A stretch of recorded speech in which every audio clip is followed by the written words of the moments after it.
ಎಲ್ಲರಿಗೂ ನಮಸ್ಕಾರ. ಜ್ಯೋತಿ ಕಿರಣ್ ಕ್ರಿಯೇಷನ್ಸ್ಗೆ ಸ್ವಾಗತ.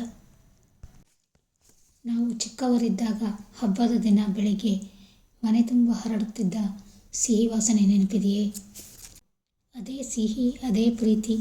ಬನ್ನಿ ಮಾಡೋಣ ಸಾಂಪ್ರದಾಯಿಕ ಕೇಸರಿ ಬಾತ್. ಬೇಕಾಗುವ ಪದಾರ್ಥಗಳು: ರವೆ 1 ಬಟ್ಟಲು, ನಾನು ಬನ್ಸಿ ರವೆ ತಗೊಂಡಿದ್ದೀನಿ. ಸಕ್ಕರೆ 1 ಬಟ್ಟಲು, ನೀರು 2.5 ಬಟ್ಟಲು, ತುಪ್ಪ 4ರಿಂದ 5 ಚಮಚ, ಏಲಕ್ಕಿ 2 ಕುಟ್ಟಿ ಪುಡಿ ಮಾಡಿಟ್ಕೊಂಡಿದ್ದೀನಿ, ಗೋಡಂಬಿ, ಒಣದ್ರಾಕ್ಷಿ ಸ್ವಲ್ಪ, ತುಪ್ಪ ಹಾಕಿ ಹುರಿದಿಟ್ಕೊಂಡಿದ್ದೀನಿ, ಕೇಸರಿ ಬಣ್ಣ ಚಿಟಿಕೆಯಷ್ಟು, ಎಸೆನ್ಸ್ ಸ್ವಲ್ಪ.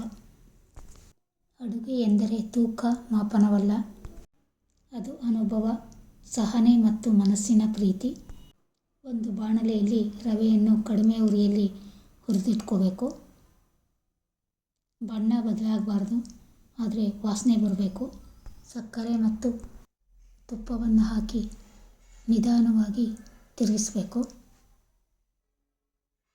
ಚಿಟಿಕೆಯಷ್ಟು ಕೇಸರಿ ಬಣ್ಣವನ್ನು ಸೇರಿಸಬೇಕು. ತುಪ್ಪ ಮತ್ತು ಸಕ್ಕರೆ ಕರಗಿ ನಿಧಾನವಾಗಿ ನೀರು ಬಿಟ್ಕೊಳ್ಳುತ್ತೆ.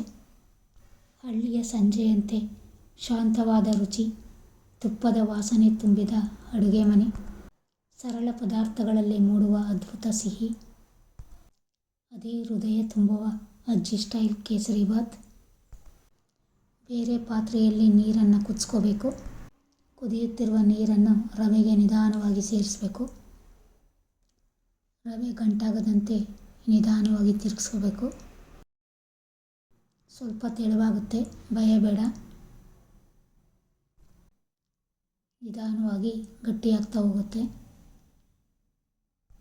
ತುಪ್ಪ ಬಿಡಲು ಪ್ರಾರಂಭಿಸಿದಾಗ ಕೇಸರಿ ಬಾತ್ ಪೂರ್ಣ ಆಗುತ್ತೆ.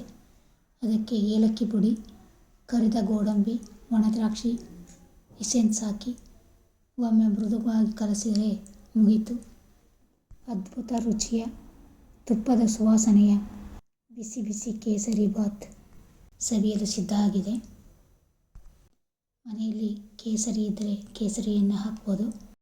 ನಾನು ಹಾಕಿಲ್ಲ. ಒಮ್ಮೆ ತಿಂದರೆ ಮತ್ತೆ ಬೇಕು ಎನಿಸೋ ರುಚಿ ಈ ಕೇಸರಿ ಬಾತ್. ಮನೆಯಲ್ಲಿರುವ ಸರಳ ಪದಾರ್ಥಗಳನ್ನೇ ಉಪಯೋಗಿಸಿ ರುಚಿಯಾದ ಕೇಸರಿ ಬಾತ್ ಮಾಡಿದ್ದೀನಿ. ಇಂತಹ ಇನ್ನಷ್ಟು ನಾಡಿನ ಅಡುಗೆ ವಿಡಿಯೋಗಳಿಗಾಗಿ ಲೈಕ್ ಮಾಡಿ, ಶೇರ್ ಮಾಡಿ, ಸಬ್ಸ್ಕ್ರೈಬ್ ಮಾಡೋದನ್ನು ಮರಿಬೇಡಿ. ಹೊಸ ರೆಸಿಪಿಗಳಿಗಾಗಿ ಸದಾ ನಮ್ಮ ಚಾನಲ್ ಜೊತೆ ಇರಿ. ಕೇಸರಿ ಬಾತು ಮತ್ತು ಉಪ್ಪಿಟ್ಟಿನ ಕಾಂಬಿನೇಷನ್ ಸೂಪರ್ ಆಗಿರುತ್ತೆ. ಆದ್ದರಿಂದ ಒಟ್ಟಿಗೆ ಸವಿಯಿರಿ. ನಿಮ್ಮ ಭೇಟಿ ಮುಂದಿನ ವಿಡಿಯೋದಲ್ಲಿ ಹೊಸ ರೆಸಿಪಿಗಳೊಂದಿಗೆ. ಅಲ್ಲಿಯವರೆಗೂ ನಮಸ್ಕಾರ.